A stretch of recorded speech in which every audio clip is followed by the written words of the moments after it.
পৃষ্ঠা 252। প্রকল্প রূপায়ণ।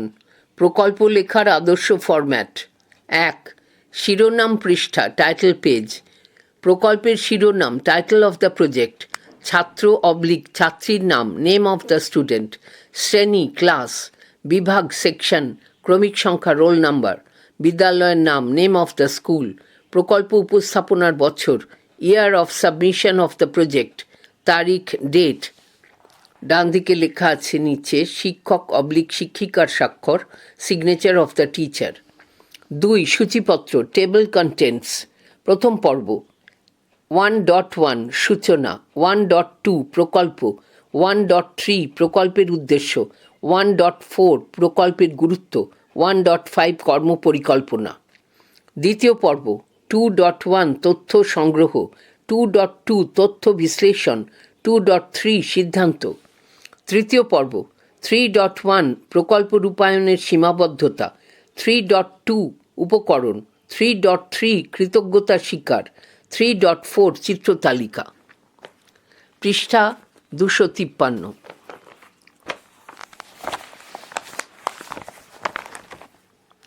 প্রকল্প 1 বিশ্বায়ন।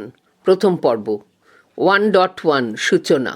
আধুনিক যুগে যে সমস্ত ধারণা জীবনের নানা ক্ষেত্রে গুরুত্বপূর্ণ ভূমিকা পালন করছে তার মধ্যে বিশ্বায়ন অন্যতম। বিশ্বায়ন বলতে বোঝায় এমন এক ব্যবস্থা যেখানে বিশ্বের প্রতিটি দেশের অর্থনীতি উন্মুক্ত এবং বিশ্বজুড়ে পণ্য সামগ্রীর উৎপাদন, বণ্টন ও বিপণন ব্যবস্থা বাজার অর্থনীতির নিয়ম মেনে চলে। এই বিশ্বায়ন শব্দটি প্রথম প্রয়োগ করেন অধ্যাপক রোল্যান্ড রবার্টসন। অধ্যাপক দীপক নায়ার বলেছেন যে বিশ্বায়নের সূত্র ধরে বর্তমান সময়ে আর্থিক লেনদেন ও কার্যকলাপ বেড়েছে। 1.2 প্রকল্প। আমার প্রকল্পের বিষয় হল কোট বিশ্বায়ন আনকোট।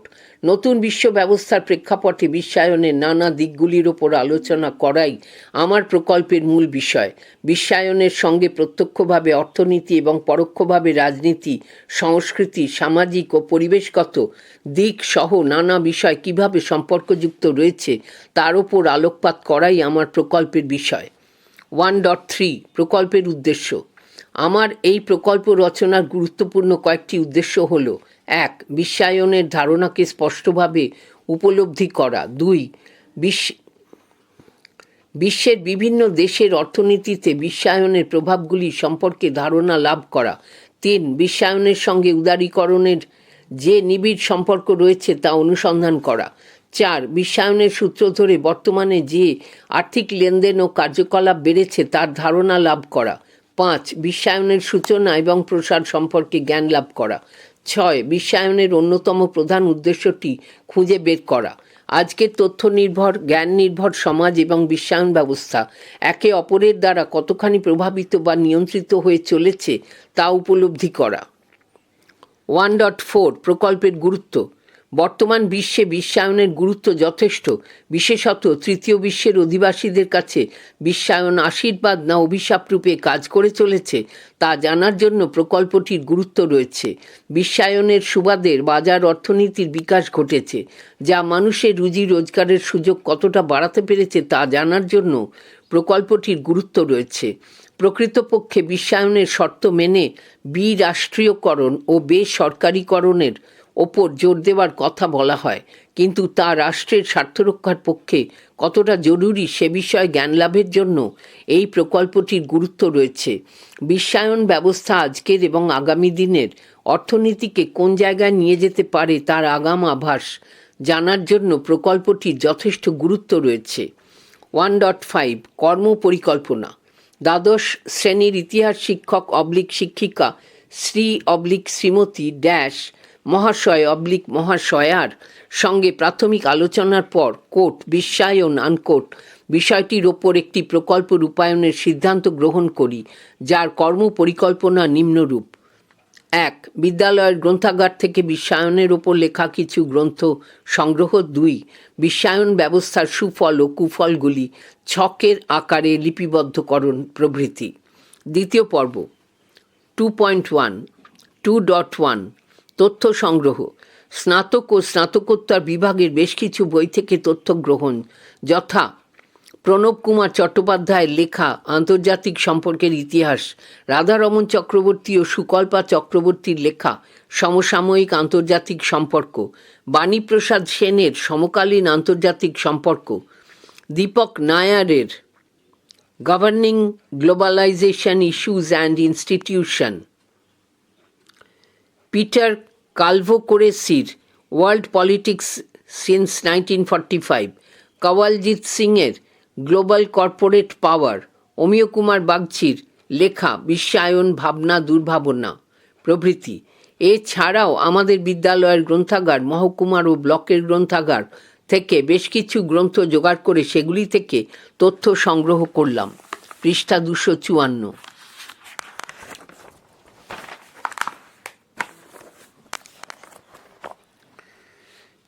2.2 তথ্য বিশ্লেষণ। নতুন বিশ্ব ব্যবস্থায় বিশ্বায়ন বিষয়টির ওপর পড়াশোনা করে আমি বিভিন্ন তথ্য জানতে পারলাম। যেমন 1. বিশ্বায়ন হলো পারস্পরিক ক্রিয়া এবং আন্তঃসংযোগ সৃষ্টিকারী এমন একটি পদ্ধতি যা বিভিন্ন জাতির সরকার, প্রতিষ্ঠান এবং জনগণের মধ্যে সমন্বয় ও মিথস্ক্রিয়ার বন্ধনী শুরু, পারস্পরিক নির্ভরশীলতার মাধ্যমে কাজ সম্পাদন বন্ধনী শেষ সূচনা করে। এই পদ্ধতির চালিকা শক্তি হচ্ছে আন্তর্জাতিক বাণিজ্য এবং বিনিয়োগ। এর প্রধান সহায়ক শক্তি হচ্ছে তথ্য প্রযুক্তি, পরিবেশ, সংস্কৃতি, রাজনৈতিক পদ্ধতি, অর্থনৈতিক উন্নয়ন ও প্রগতি এবং মানবিক ও সামাজিক অগ্রগতি, সকল কিছুর ওপরেই এর সুস্পষ্ট প্রভাব রয়েছে। 2. বিশ্বায়নের সূচনা। বিশ্বায়ন বিষয়টি নিয়ে আক্ষরিক অর্থে গবেষণা নতুন করে শুরু হলেও এই ব্যাপারটি বেশ প্রাচীনই বলতে হবে। বিগত শতকের 80-র দশক থেকে বিশ্বায়ন ব্যবস্থার আবির্ভাব ঘটে। যদিও অনেকের মতে এর সূচনা ঘটেছিল 70-এর দশক থেকে, তবে এটা ঠিক যে বিশ্বায়ন ব্যবস্থা হঠাৎ করে শুরু করা হয়নি। বহুদিন আগেই পুঁজিবাদী ব্যবস্থায় উৎপাদিত শিল্পপণ্য বিক্রয় এবং শিল্পের প্রয়োজনীয় কাঁচামাল সংগ্রহের লক্ষ্যে উপনিবেশ গড়ে উঠেছিল। বহু প্রাচীনকাল থেকেই মানুষকে আন্তর্জাতিক বাজারে অংশ নিতে দেখা গেছে, যদিও তখন কোনো সাধারণ নীতি নির্ধারিত ছিল না। 1000 বছর আগে মধ্যযুগে সিল্ক রোড ধরে ইউরোপের সাথে মধ্য এশিয়া হয়ে চীনের বাণিজ্য চলত। এই উপনিবেশ ব্যবস্থা থেকে পরবর্তীকালে বিশ্বায়নের সূচনা ঘটেছিল বলে অনুমান করা হয়। 3. প্রসার। প্রথম বিশ্বযুদ্ধের আগে পর্যন্ত বিশ্বায়ন ব্যবস্থার প্রসার ঘটেছিল মন্থর গতিতে, কিন্তু দ্বিতীয় বিশ্বযুদ্ধের পরবর্তী সময়ে বিশ্বায়ন ব্যবস্থা গতিশীল হয়ে ওঠে। 1960 থেকে 1980-র দশকে আধুনিক বিশ্বায়নের ধারণা জনপ্রিয় হয়ে উঠতে শুরু করে। এই সময় পশ্চিমী পুঁজিবাদী দেশগুলি বিশ্ব অর্থনীতি অনুসরণ করতে শুরু করে। বেসরকারি উদ্যোগ ও রাষ্ট্রীয় কর্মনীতির মধ্যে মেলবন্ধন ঘটে। সমাজতান্ত্রিক দেশগুলিও বাজার অর্থনীতির দিকে ঝুঁকে পড়ে। সব মিলিয়ে বিশ্বায়ন ব্যবস্থা বাড়তি গতি পায়।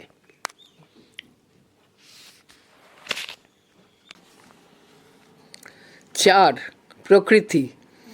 বিশ্বায়ন ব্যবস্থার প্রকৃতি লুকিয়ে রয়েছে এর 4টি উপাদানের মধ্যে। এগুলি হলো যথাক্রমে শিল্প, বিনিয়োগ, তথ্য প্রযুক্তি এবং ব্যক্তি স্বাতন্ত্র্যবাদ। বিশ্বায়ন ব্যবস্থায় পুঁজির বিনিময় অবাধ ও অনিয়ন্ত্রিত ভূগোলের প্রাচীর ভেঙে জাতি রাষ্ট্রের সীমানা অতিক্রম করে দুনিয়াকে প্রকৃত অর্থেই এক ভুবনায়িত চরিত্র দান করে বিশ্বায়ন ব্যবস্থা। 5. বৈশিষ্ট্য। বিশ্বায়ন ব্যবস্থার উল্লেখযোগ্য কয়েকটি বৈশিষ্ট্য হলো: প্রথমত, এই ব্যবস্থা মূলত একটি আর্থিক প্রক্রিয়া যাতে একগুচ্ছ আর্থ-বাণিজ্যিক নীতির সমাহার লক্ষ্য করা হয়। দ্বিতীয়ত, বিশ্বায়নের অন্যতম একটি বৈশিষ্ট্য হলো দেশের সীমানা ছাড়িয়ে বহির্বিশ্বে পদার্পণ।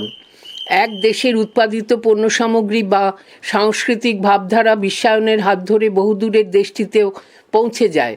তৃতীয়ত, বিশ্বায়নের সঙ্গে উদারীকরণের নিবিড় যোগসূত্র খুঁজে পাওয়া যায়। সোভিয়েত ইউনিয়নের ভাঙনের পর মার্কিন যুক্তরাষ্ট্রের নেতৃত্বে দ্বিমেরু বিশ্ব একমেরু বিশ্বে রূপান্তরিত হয়েছে। আমেরিকা সহ পশ্চিমী পুঁজিবাদী দেশগুলি আর্থিক উদারীকরণের সাহায্যে নিজ নিজ দেশের অর্থনীতিকে শক্তিশালী করে তুলতে সচেষ্ট হয়েছে। চতুর্থত, বিশ্বায়নের নামে উন্নয়নশীল দেশগুলি নতুন বাজার দখল করে চলেছে। বিশেষত শিল্প সমৃদ্ধ পুঁজিবাদী দেশগুলি নিজেদের স্বার্থে পুঁজির বিনিয়োগ ঘটিয়ে অতিরিক্ত মুনাফা অর্জন করছে। 6. সাংস্কৃতিক বিশ্বায়ন। সাংস্কৃতিক বিশ্বায়ন বলতে বোঝায় বিভিন্ন দেশের মানুষের চিন্তাধারার বিনিময় ও তার প্রসার, যার অন্যতম মাধ্যম হলো ইন্টারনেট, জনপ্রিয় সংস্কৃতি এবং বিশ্বভ্রমণ। মানুষ নিজের দেশের ভৌগোলিক সীমানা অতিক্রম করে বিভিন্ন দেশের মানুষের সাথে সামাজিক সম্পর্ক গড়ে তুলছে। তারই ফলস্বরূপ এই সাংস্কৃতিক বিশ্বায়ন। ফলে সমগ্র বিশ্বজুড়ে তৈরি হয় অভিন্ন সংস্কৃতি। 7. সামাজিক বিশ্বায়ন। বিশ্বায়নের 3টি গুরুত্বপূর্ণ দিক হল অর্থনৈতিক, রাজনৈতিক এবং সামাজিক বিশ্বায়ন, যদিও এগুলি একে অপরের সঙ্গে সম্পর্কযুক্ত। রাজনৈতিক ও অর্থনৈতিক শক্তিই হল বিশ্বায়নের প্রধান দুই চালিকা শক্তি। এই দুই শক্তির প্রভাবেই ঘটে সামাজিক পরিবর্তন। সাধারণত পরিবার, ধর্ম, কর্মক্ষেত্র এবং শিক্ষাকে ঘিরেই এই সামাজিক বিশ্বায়ন। 8. ফলাফল। বিশ্বায়নের সুফল ও কুফল উভয়ই রয়েছে। বিশ্বায়নের দোহাই দিয়ে ধনী দেশগুলি একচেটিয়াভাবে বিশ্বের বিভিন্ন দেশে পণ্য উৎপাদন ও বিতরণ করে চলেছে, আর এর সুফল তারা নিজেরাই আত্মসাৎ করছে। শিল্প সমৃদ্ধ উন্নত দেশগুলির সঙ্গে বাণিজ্যিক প্রতিদ্বন্দ্বিতায় তৃতীয় বিশ্বের অন্যান্য দেশগুলি ক্রমেই পিছিয়ে পড়ছে। পরিণতি হিসেবে পিছিয়ে পড়া দেশগুলিতে হাজার হাজার ছোট ও মাঝারি শিল্প কলকারখানা বন্ধ হয়ে যাচ্ছে, কাজ হারিয়ে লক্ষ লক্ষ মানুষ বেকার হয়ে যাচ্ছে। তবে বিশ্বায়নের দু একটি সুফলকে অস্বীকার করা যায় না। বিজ্ঞান ও প্রযুক্তির ক্ষেত্রে অভূতপূর্ব উন্নতি ঘটেছে। Computer, internet, cell phone, satellite, TV channel, digital প্রযুক্তি প্রভৃতি আজ মানুষকে অত্যাধুনিক করে তুলেছে। দেশে ভৌগোলিক দূরত্ব আজ দূর হয়েছে। যে কোনো ঘটনা আজ নিমেষের মধ্যে বিশ্বের এক প্রান্ত থেকে অন্য প্রান্তে ছড়িয়ে পড়ছে। 2.3 সিদ্ধান্ত। নানা ধরনের বৈশিষ্ট্য, সুফল ও কুফল, পারস্পরিক বিরোধিতা সবকিছু নিয়েই বিশ্বায়নের অগ্রগতি ঘটে চলেছে। মানব সভ্যতার অগ্রগতি ও রূপান্তরের সঙ্গে তাল মিলিয়ে বিশ্বায়ন ব্যবস্থারও বিবর্তন ঘটে চলেছে। বিশ্বায়ন ব্যবস্থা আজকের বিশ্বে এমন এক অনিবার্য বিষয় যাকে মানিয়ে নেওয়া ছাড়া উপায় নেই। প্রতিটি দেশ বিশ্বায়ন ব্যবস্থাকে মানিয়ে চলতে পারলে বা একে নিজের মতো করে কাজে লাগাতে পারলে এর সুফলগুলি লাভ করা সম্ভব। পৃষ্ঠা 255। তৃতীয় পর্ব। 3.3.1 পাঠের সীমাবদ্ধতা। বিদ্যালয়ের পাঠ্যসূচিভুক্ত অন্যান্য বিষয়ের অধ্যয়নের জন্য অনেকটা সময় ব্যয় হওয়ায় এই প্রকল্প রচনার জন্য বেশি সময় পাওয়া যায়নি। এছাড়াও বিশ্বায়ন বিষয়ে জ্ঞানের অভাব এবং ছক তৈরির পূর্ব অভিজ্ঞতা না থাকায় প্রকল্প রচনায় যথেষ্ট অসুবিধা হয়েছে। 3.2 উপকরণ। প্রকল্পটি রূপায়ণের প্রয়োজনীয় উপকরণগুলি হল: 1. কার্ডবোর্ড, 2. সাদা কাগজ, 3. বিভিন্ন রং, 4. তুলি, 5. পেন্সিল, 6. স্কেল, 7. আঠা প্রভৃতি। 3.3 কৃতজ্ঞতা স্বীকার। কোট বিশ্বায়ন আনকোট নামে প্রকল্প রচনায় আমি সবথেকে বেশি সাহায্য পেয়েছি আমার বিদ্যালয়ের ইতিহাসের শিক্ষক শিক্ষিকা মহাশয় মহাশয়ার কাছ থেকে।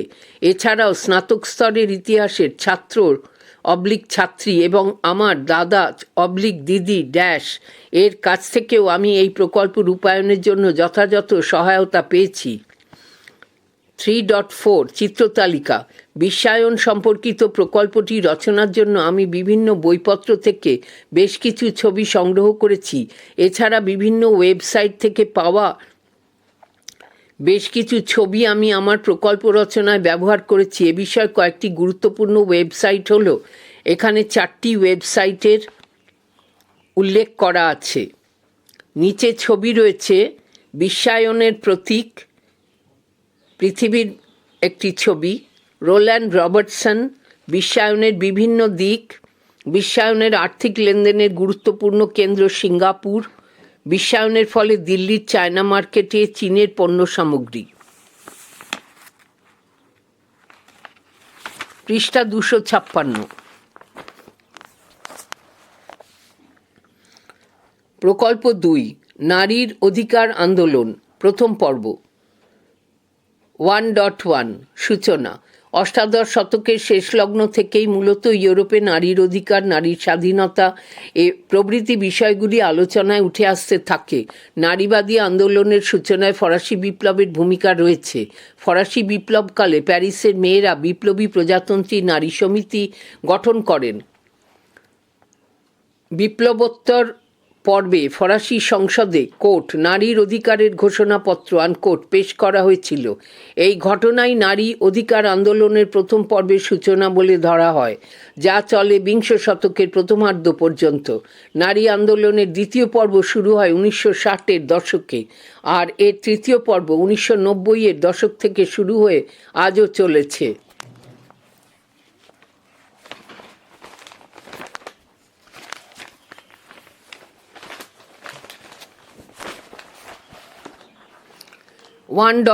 প্রকল্প।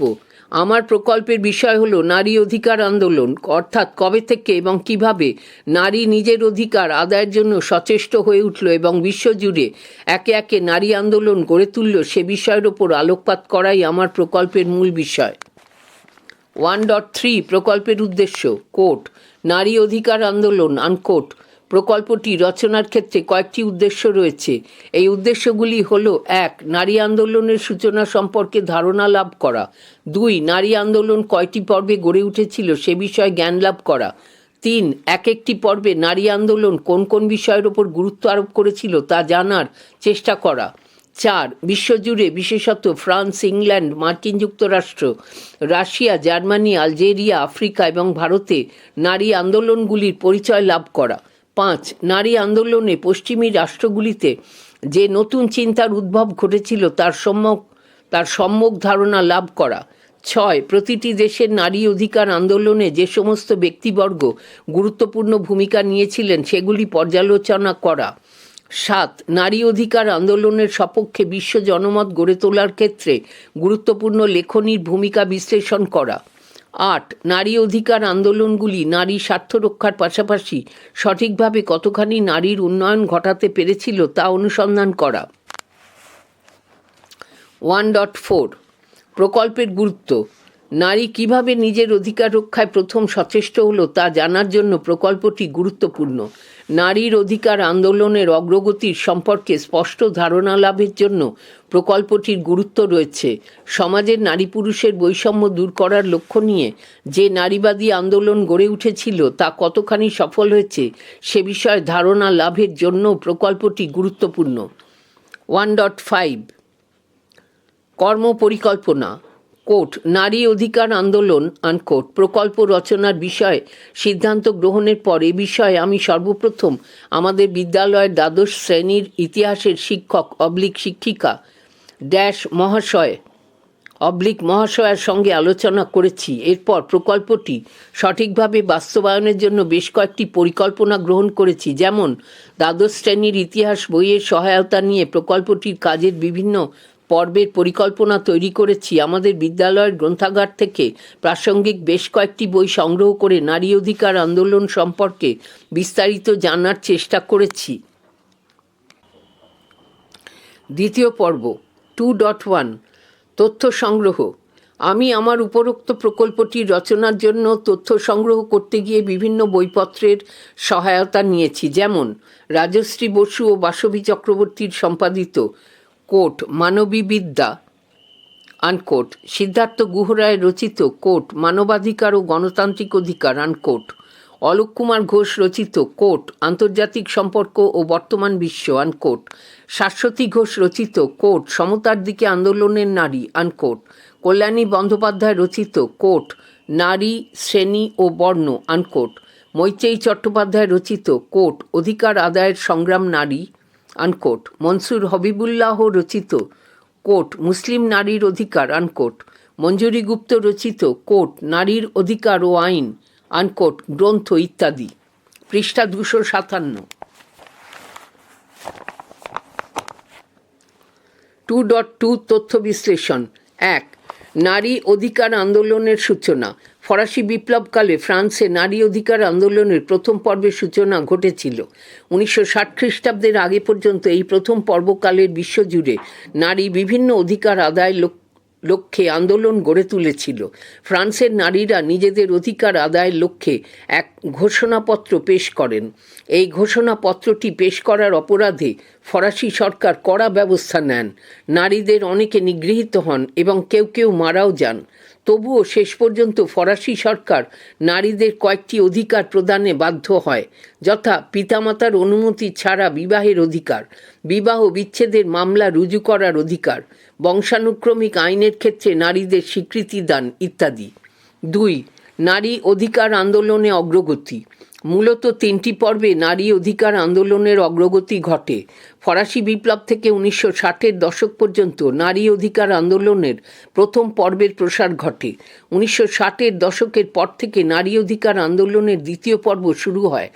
এই পর্বে নারী আন্দোলন ও নারী সচেতনতা ছিল আগের তুলনায় অনেক বেশি তীব্র ও বৈপ্লবিক। এই পর্বে পশ্চিমী দেশগুলিতে নারী আন্দোলন সম্পর্কে এক নতুন চিন্তার উদ্ভব ঘটে। জাতির ভাষা ও শ্রেণীগত বিচারে পুরুষের থেকে নারীর পার্থক্য স্বীকৃতি পায়। নারীর ক্ষমতায়ন হয়ে ওঠে নারী আন্দোলনের মূল বিষয়। 1990-এর দশক থেকে নারী অধিকার আন্দোলনের তৃতীয় পর্ব শুরু হয়। এই পর্বে রাজনীতির ওপর নারীর অধিকার গুরুত্ব পায়।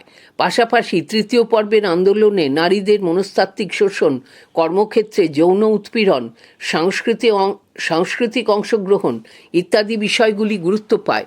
3. বিভিন্ন দেশে নারী অধিকার আন্দোলন। ব্রিটেন। ইউরোপের মধ্যে ব্রিটেনে নারী অধিকার আন্দোলন নিয়ে 1850-এর দশকে আন্দোলন গড়ে ওঠে। পরবর্তীকালে বিংশ শতকের গোড়ার দিকে ব্রিটেনের নারীদের ভোটাধিকারের দাবিতে আন্দোলন গড়ে ওঠে। এই আন্দোলনের ফলশ্রুতি হিসেবে শেষ পর্যন্ত 1918 খ্রিস্টাব্দে ব্রিটেনের সরকার নারীদের ভোটাধিকার মেনে নেন। দীর্ঘ আন্দোলনের মধ্য দিয়ে নারীরা তাদের ভোটাধিকার আদায় করে নেয়। মার্কিন যুক্তরাষ্ট্রের সেনেকা ফলস মহাসম্মেলন 1848 খ্রিস্টাব্দ এর মধ্যে দিয়ে নারী অধিকার আন্দোলন শুরু হয়। এই সম্মেলনে পিতৃতান্ত্রিক সমাজ থেকে নারীকে মুক্ত হওয়ার আহ্বান করা হয়। মার্কিন মুলুকে মধ্যবিত্ত মহিলারা দাসপ্রথা বিরোধী আন্দোলনে অংশ নেয়। সুসান অ্যান্টনি এবং Elizabeth Cady Stanton National Women Suffrage Association গড়ে তোলেন। Lucy Stone American Women Suffrage Association গড়ে তোলেন। লুসি স্টোন বিবাহ বিচ্ছেদ আইনের সংস্কার ঘটানোর দাবি তোলেন এবং এলিজাবেথ কেডি স্ট্যান্টন মার্কিন স্বাধীনতার ঘোষণাপত্র অনুকরণে ডিক্লারেশন অফ সেন্টিমেন্টস রচনা করেন। সুসান অ্যান্টনি এবং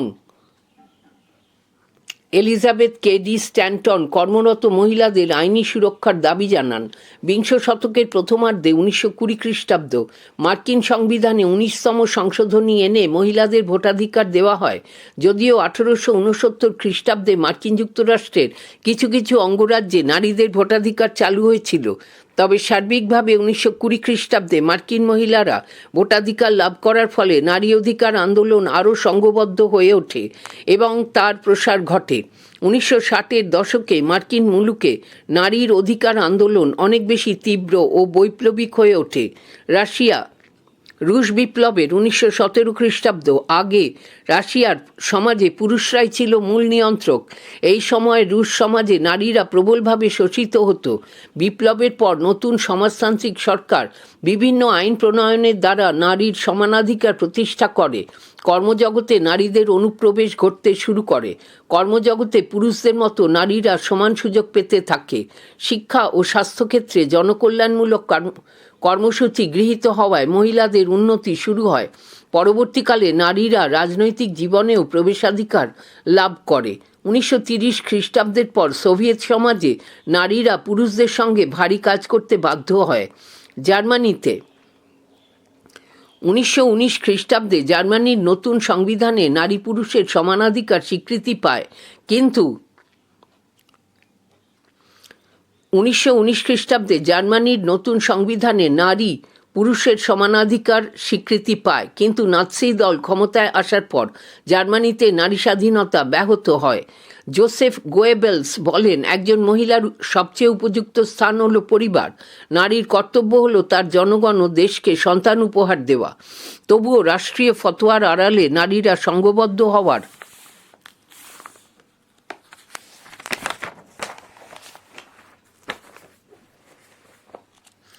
চেষ্টা করে। পৃষ্ঠা 258। জার্মান সমাজতান্ত্রিক আন্দোলনের নেত্রী রোজা লুক্সেমবার্গের নেতৃত্বে জার্মান মহিলারা সংঘবদ্ধ হওয়ার চেষ্টা করে। মহিলারা ঘরের বাইরে বেরিয়ে এসে চাকরি সহ অন্যান্য কাজে অংশ নেয়। ভারতে অষ্টাদশ শতকে নারী অধিকার রক্ষাকে কেন্দ্র করে ভারতে নারী আন্দোলনের সূচনা ঘটে। রামমোহন রায়ের সতীদাহ প্রথা বিরোধী আন্দোলন, বিদ্যাসাগরের নারী কল্যাণকর ভূমিকা নারী আন্দোলনের ক্ষেত্র প্রস্তুত করে। পরবর্তীকালে জাতীয় আন্দোলনে নারী গৌরবজনক ভূমিকা গ্রহণ করে। 1917 খ্রিস্টাব্দে সরোজিনী নাইডুর নেতৃত্বে নারীর প্রতিনিধি দল শাস্ত্র শিক্ষা এবং সমান ভোটাধিকার দাবি নিয়ে মন্টেগু চেমসফোর্ড মিশনের কাছে যায়। মহিলাদের স্বার্থ রক্ষার লক্ষ্য নিয়ে গঠিত হয় ওমেন্স ইন্ডিয়ান অ্যাসোসিয়েশন এবং অল ইন্ডিয়া ওমেন্স কনফারেন্স।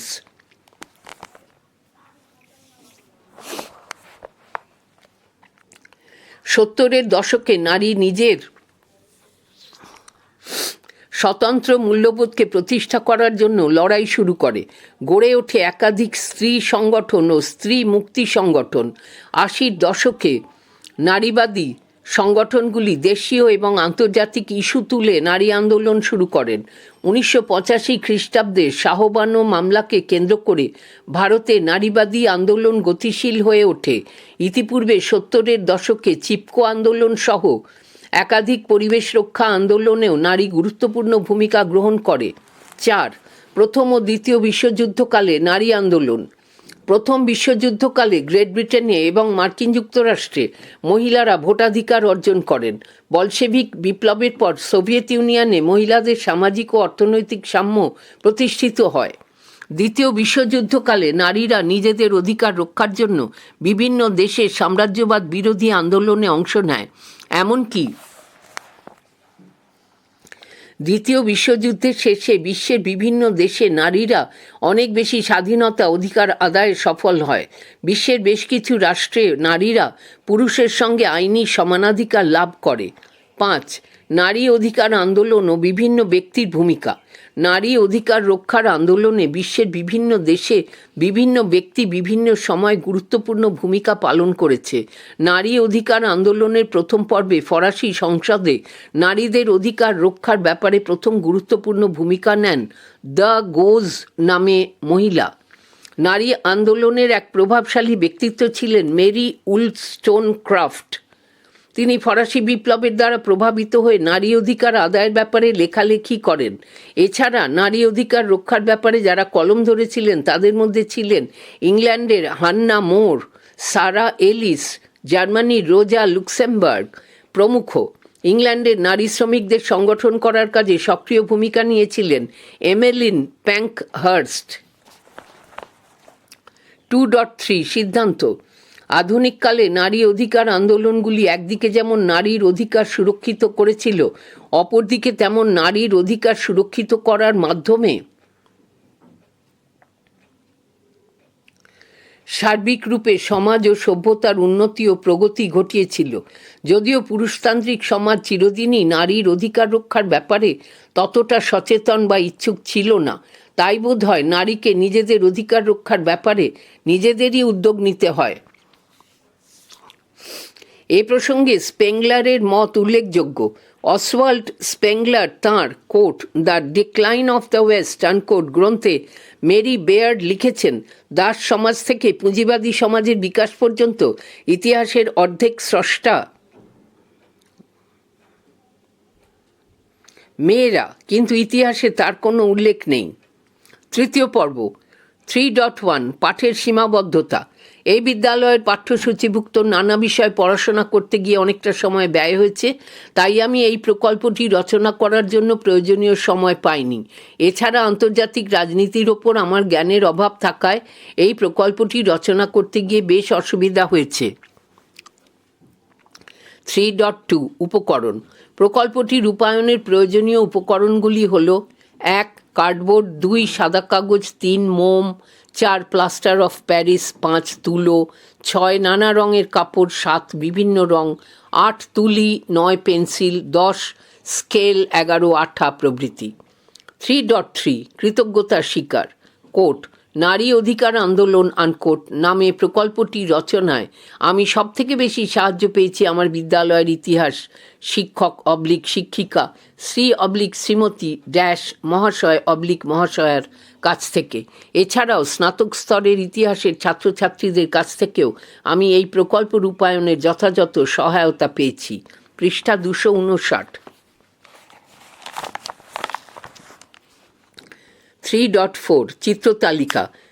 নারী অধিকার আন্দোলন সম্পর্কিত প্রকল্পটি রচনার জন্য আমি বিভিন্ন বইপত্র থেকে বেশ কিছু ছবি সংগ্রহ করেছি। এছাড়া বিভিন্ন ওয়েবসাইট থেকে পাওয়া বেশ কিছু ছবি আমি আমার প্রকল্প রচনায় ব্যবহার করেছি। এ বিষয়ে কয়েকটি গুরুত্বপূর্ণ ওয়েবসাইট হলো, এখানে দুটি ওয়েবসাইটের উল্লেখ রয়েছে। 5টি ছবি রয়েছে। প্রথম ছবিটির নিচে লেখা আছে ইরানের নারী আন্দোলনে অংশগ্রহণকারী কয়েকজন নেত্রী। দ্বিতীয় ছবিটির নিচে লেখা আছে ভোটাধিকারের দাবিতে নিউ ইয়র্কের রাস্তায় নারীদের মিছিল। তৃতীয় ছবিটির নিচে লেখা আছে পুরুষের সমান অধিকার পাওয়ার দাবিতে নারীদের আন্দোলন। চতুর্থ ছবিটির নিচে লেখা আছে সাংবিধানিক সাম্যের অধিকারের দাবিতে আন্দোলনরত মিছিলের অগ্রভাগে বেটি ফ্রিডেন। পঞ্চম ছবিটির নিচে লেখা আছে নারীর ভোটাধিকার প্রয়োগ।